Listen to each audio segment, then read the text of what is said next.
Hi, and welcome to week 6 of me going on about the novel that I'm writing.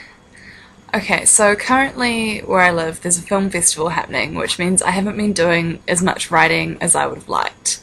Mostly I've been getting up, going to work, and then going to movies, coming home and going to bed. I've also had a pretty bad back injury and I've been crying on the floor a lot. I've been in a lot of pain, but so I haven't done a lot of writing, but basically all these are just rubbish excuses and I need to stop with them.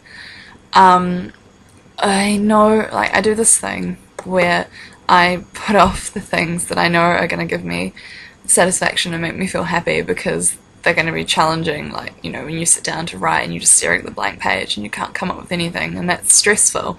But I know that once I do writing, I'll feel really good about it, I'll feel really satisfied, and also I will have written, which is cool, and writing's really fun.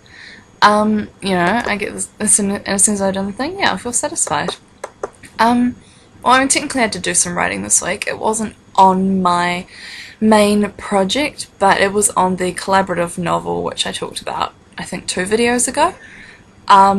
Which is actually really, it's really fun. I'm really enjoying it.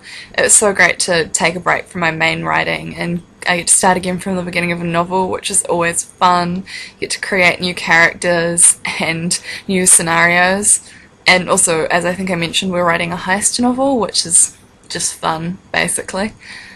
Yeah, so I actually wrote about 2,000 words for that this week, so I'm not a complete lost cause, I suppose. And that's actually, talking about that heist novel, is kind of a good jumping off point for the things I was thinking about writing wise this week, which I am now going to share with you all. Well, my partial credit goes to my flatmates for this, because we were talking about writing and books as we are wont to do, and I had a thought and we talked about this for about 2 hours, so now I'm going to share with you our discussion. No matter what else is going on in my novel, it needs to have a really good central concept that holds everything together.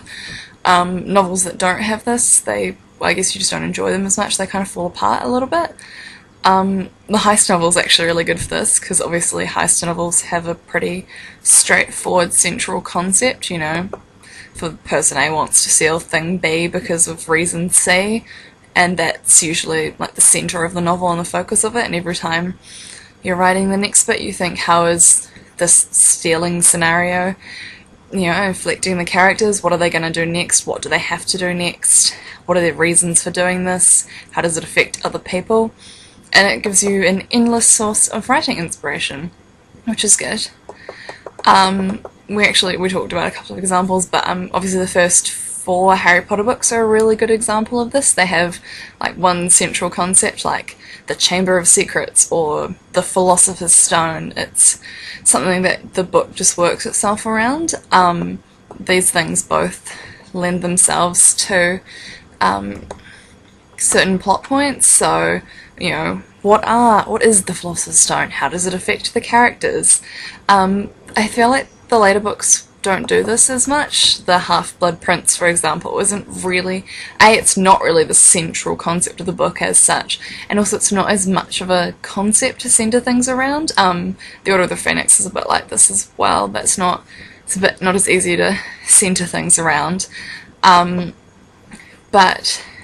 you know, it's less, and they're sort of less related to everything that happens in the main plot line.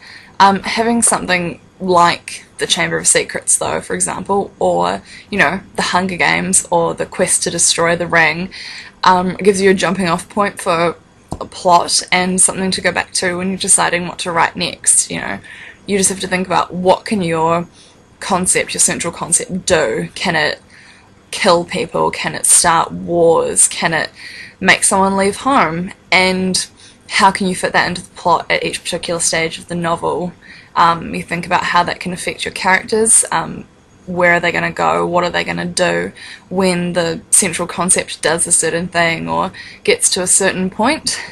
So it gives you a lot of things you can write about, hopefully means you don't get stuck, and it also makes the whole book feel a lot more cohesive because everything comes back to this one central concept. And yeah, so which is good. Does my book have this? I guess I'll find out when I actually do some more writing, which I am gonna go do now. So hopefully I'll feel less bad about it. Alright, I'll see you guys next week. You can follow me on Twitter, Tumblr, blogspot, all those other exciting things. All the links are in the video description below. And that's me for this week. I will see you next Sunday, and at that point I will have actually done some writing and I won't be so slack. Bye!